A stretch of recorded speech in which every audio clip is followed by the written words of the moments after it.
guys, I'm Tori, one of the primate keepers here at the Alabama Gulf Coast Zoo, and today we are here with our cotton-top tamarins. Now we have got Tonka and Atari here, and they are both a little over 2 years old. And they came to the Alabama Gulf Coast Zoo back in September, so they are some of our newest tenants here. And they do seem quite interested in this flower. Ready?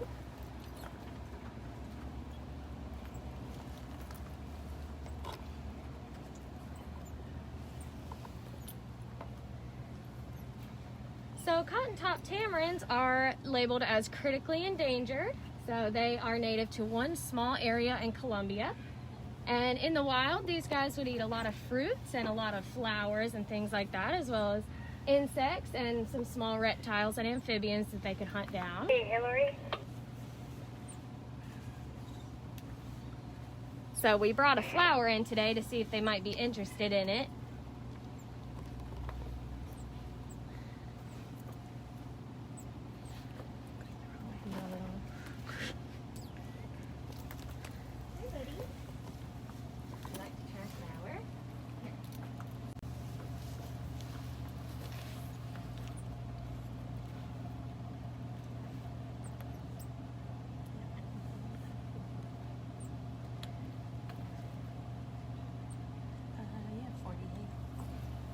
It is feeding.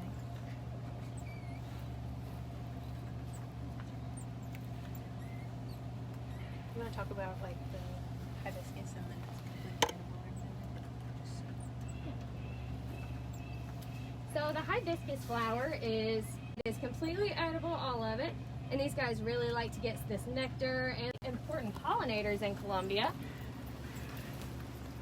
The fruits and vegetables that they consume in Colombia, these guys actually do pass entire seeds out of their system. So those seeds go on to germinate and actually in the wild can help these guys to clear parasites out of their intestines. So in the wild, that's a huge adaptation to help keep all of their intestines and guts clean. Kim wants to know if you're wearing the mask because they could be at risk since they are primates. We do try to be cautious with them. So during all of this pandemic situation, we are wearing our face mask a lot more often when we interact closely with these guys. Just as a precaution, there's not a whole lot of research right now as far as primates being able to contract it, but with any virus, we do try to be more careful. Jilly donated $20. Oh, thank you, Jilly. We appreciate that so much.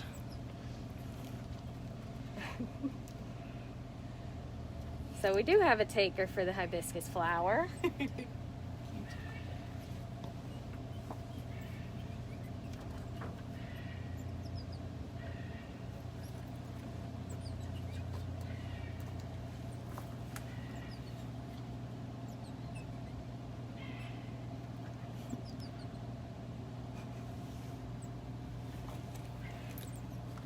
So we're giving up. Let's see if he would like some grapes. Hi, buddy. Yum. So these guys do participate in voluntary training. So we do get weights with them, but as you can see, they do like to keep their distance, so we don't interact with them any more than they choose to do.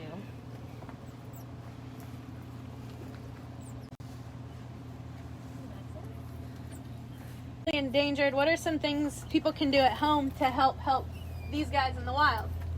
So cotton-top tamarins in the wild, deforestation and habitat loss. So a lot of that deforestation is due to room for crops, and a largely produced crop in Colombia is coffee, obviously. So one good thing that you can do is to look into shade-grown coffee, and shade-grown coffee is the tropical forest in Colombia. So instead of clearing out a whole lot of land, they just grow it up underneath the canopy of those trees. It's actually free of pesticides and herbicides, so it does help a lot environmentally in that way as well.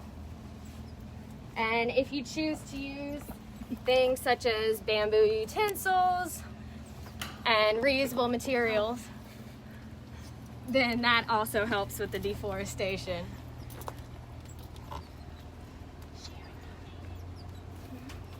Sharon. Oh, thank you so much, Sharon. We appreciate that donation. Rebecca asked, At this time, we do not know when we will be able to reopen. We're hoping as soon as possible, but with everything, we're waiting for more details from the governor.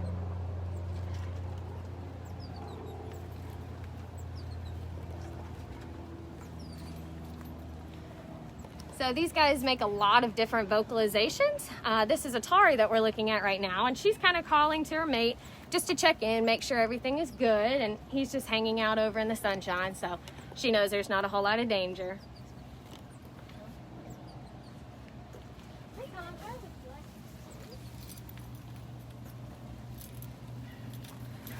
He said, nothing to do. Hi, Atari. Here. He's good.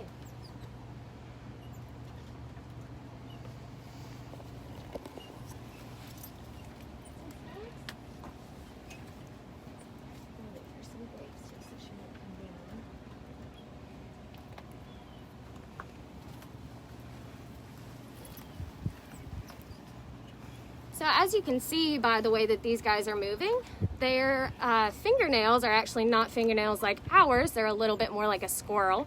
So it helps them to cling to branches and to the ropes here. But with other larger primates like capuchins or baboons, they do have fingernails much more like ours. So these guys have those nice little digits that help them to climb a lot more easily. did you say how old they were? Yes, so Tonka is about 2 years and 7 months, and Atari is just a couple months younger, so about 2 years, 5 months.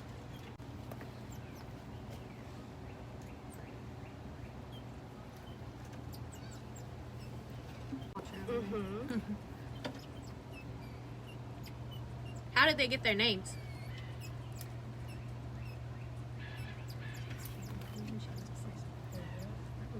So these guys were actually brought here due to some donations. So we chose some theme a little bit, and Tonka and Atari were selected by the staff here.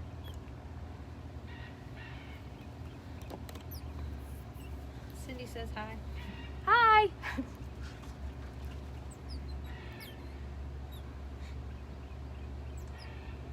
Sherry just donated. If you want to say thank you. Oh, thank you, Sherry. We really do appreciate all the donations coming from you guys today. That is so helpful.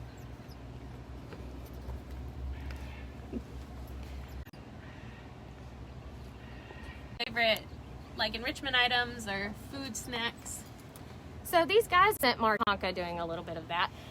So we do like to put different scents in here that change up their environment a little bit. And these guys also do like some larger rope toys, and they do like fire hose, different tastes and things like that. They get pretty excited. We do try to do a lot of training with them, so they get little snacks, pieces of grape and things that they wouldn't get day to day, so they enjoy those things too. Irma says they are so adorable. Yes, they are.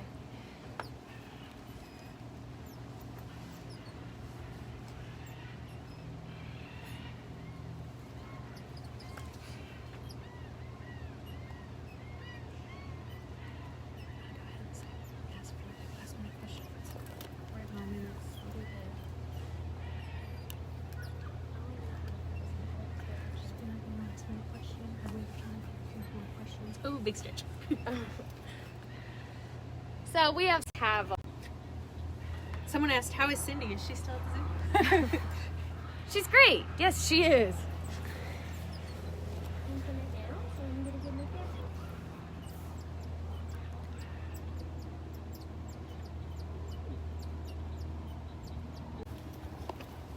A little bit. Besides that, they do have these nice cheek pads, and besides that, their genitalia is quite obvious. So as a last resort, that is what we look for. And where can you see these guys in the zoo? So here at the zoo, these guys are outside the holding area that is inside the reptile house. So on the south side to our common marmosets and squirrel monkeys.